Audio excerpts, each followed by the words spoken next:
Thank you for joining us, Phil. Can you please get us started with opening remarks? Yeah, okay. So I'm just going to go full barrel. So we've been told this week that the Atlanta penalty shouldn't have happened. So we were cheated in Atlanta. We then got told we should have had 2 penalties plus the goal in Portland. So we got cheated in Portland. We've been cheated tonight. I don't want to sound like a broken record, but ultimately something's fundamentally wrong with how referees are treating Inter Miami. Something's fundamentally wrong with how referees are treating Inter. Atlanta, we were told it shouldn't have been a penalty. Portland, we should have had 2 penalties on Robbie Robinson plus the goal. And tonight, we had a goal given, disallowed, given, and then disallowed. Now, ultimately, we're playing in one of the best leagues in the world. I'm having one of the best experiences I've ever experienced in my football career. But ultimately, I've got a dressing room there that's asking real questions about the integrity of this league in terms of decisions that we keep getting. And yes, there are probably many arguments. Yes, I've got a question, was VAR working? I've seen the incident, it was onside. I saw the goal against Poland, it was a goal.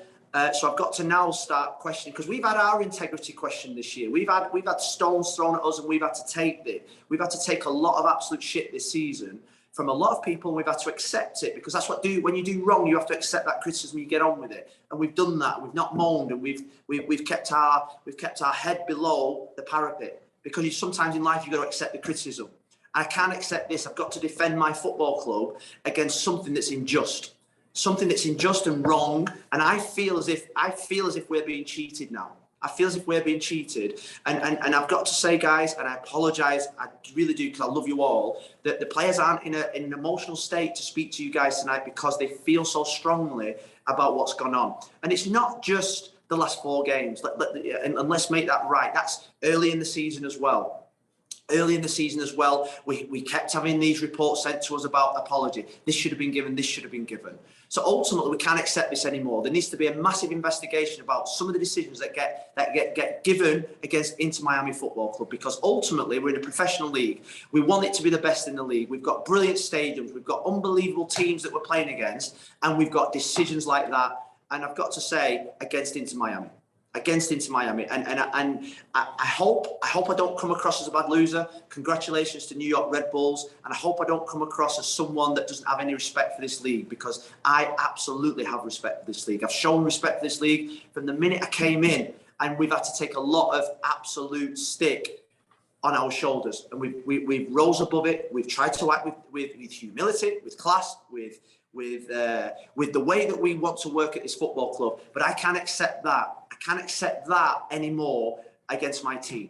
I can't accept it. And I don't know what the MLS are going to do about it. I don't know what the head of the referees is going to do about it. But I'm sick and tired of receiving emails saying, sorry, that decision could have been made. Because we've been cheated tonight. We've been cheated out of a goal, and like we have done the last 3 games. And I think I can't say anything more than that. I think if you want to talk about the game, I think my emotions are that much way at the moment that probably I won't be able to bring that much clarity to you, and certainly my players won't either. With questions now, we'll start. Go ahead, Michelle, then Mike.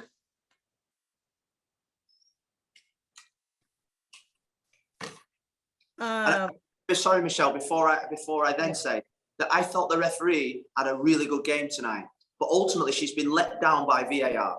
I'm not criticising the referee tonight. I'm criticising the VAR, the millions of pounds that we pump in to get decisions right. And ultimately, an outstanding female official has been let down incredibly tonight by the system above. Sorry, Michelle, that was rude of me. That's okay. So are you saying, I just want to clarify, because on the replays on the TV, I mean, it did look like he was off. So I'm just wondering what you saw. He was onside. We've got angles to prove that he's onside. Okay. So can I ask you? Yeah. Sorry, Michelle. No, go ahead. I want to ask you about Mabika's play. What did you think of him? Sensational. I thought it was one of the best defensive performances I've seen all season. A young boy that was made to play at MLS level. Composure on the ball, defensive ability, strength. Everything that you want from a footballer. Mabika, showed those qualities. I never forget my second day at the football club. We had a Zoom call with draft picks, and he was the one that came on. He had a shirt and tie on. He called me Mr. Neville. He had class. He had respect. And without even seeing him play, he was probably one of our, well, he was our number one pick. And he was someone that when he came in, we said, this is going to be a real good project. This is someone that needs to learn. This is someone that needs to get better. And he's trained with us nearly every single day and played for the USL as well. And he's just kept growing and growing and growing. He's played against an outstanding team tonight. And I thought he was sensational. Thought he was sensational. Ultimately, probably won't be able to play for us again this season because of the rules in place. Next question, Mike. Rafa, thank you. Phil, understandably, you're frustrated. What has happened to this club recently? But you still must move forward. You're 8 points out with 6 games to go. The composure that must be maintained now. What do you tell the boys, understanding what has happened to you these past 3 matches, but you still got to move forward, and you're still not out of this yet? No, and I think that's the last thing that I said to him in the dressing room. I think I was quite calm in the dressing room. A lot of players had lots of emotions because they all want to win, they all want to succeed. They all knew the importance of this victory, but ultimately, 5 more victories will get us into the playoffs. We know that. We knew that we could afford to probably lose 1 more game. And ultimately, the final message is keep our discipline, keep our shape, make sure that we keep the belief that we've got, and we've got to keep going for it. And that's the only way you can do in football. We've got to get back on the training field tomorrow. We've got to dust ourselves down. We've got to not feel sorry for ourselves. These things are happening to challenge us, to make us better, to make us stronger as a football club. And ultimately, the challenge is massive now in front of us, both on and off the pitch. The challenge is massive. I think we knew that, but I think what's happened over the last 3 games has probably, hopefully, created an even bigger siege mentality that literally is us probably against everybody else. And ultimately, that is our biggest motivation now. Next question, Franco.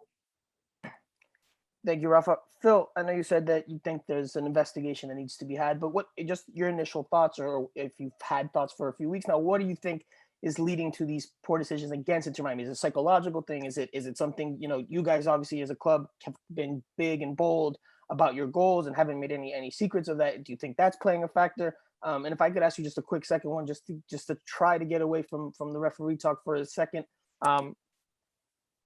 You guys still only got 1 shot on goal. I know you think the Gonzalo Higuain shot should have counted, should have been a goal. Still not generating enough in the attack. Why is this team has not had that ruthlessness that you've talked about over the last few weeks? Why has that been missing over the course of the season, given that there's quality players like Gonzalo Higuain, Rodolfo Pizarro? Robbie has shown he can score goals when he gets in good positions. Why is that ruthlessness not consistently there for this team over the course of this season? Thank you, Phil. Well, I think going back to your first question, I think most of the decisions that have gone against us has been through VAR. It's been through the quality of the VAR calls. Maybe not been a referee's decision, maybe. Correct me if I'm wrong. I think the penalty decision in Atlanta was VAR, went for a check. The penalty decisions in Portland went to a review. The decision tonight went to a review. So my feeling is that fundamentally these referees are being let down by something that we brought in to give the referees the best chance to succeed. And ultimately, I'd say that the VAR system for Inter Miami has let us down. That's where we feel cheated, is that we realize in a season you're going to get bad decisions.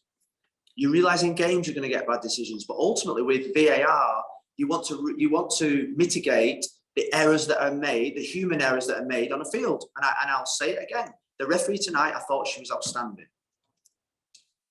but ultimately been let down by a review system that didn't make the right decision. And that can be the same said in the last 4 games. That can be the same said in the game against Atlanta early in the season. So I'm like, if you're saying where does the biggest probably investment or the biggest investigation is ultimately on the reviews. The reviews are there to make the correct decision. And we've been told, it's not as if I'm speaking emotion. We've been told that 4 out of the last 4 decisions have gone against us, when in hindsight, they should have been gone with us. So that doesn't sit pretty with me. It's okay after the event. It's okay on Monday morning, me receiving an email from someone that says, maybe that goal should have been disallowed. That's too late. That's too late. Red Bulls have got 2 more points. 2 more points than us if we could have got a draw. So it's okay on Monday morning phoning me or sending me an email and saying that. Nobody's ringing me up. Nobody has the courage to ring me up and actually let's talk it through.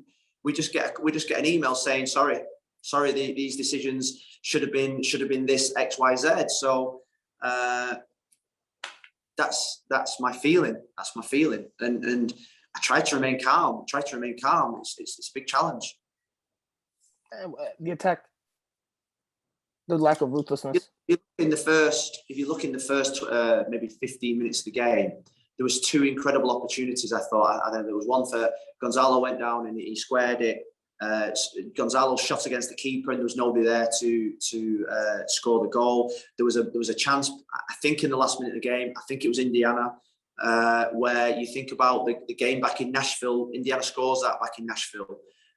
So real good opportunities to score away from home.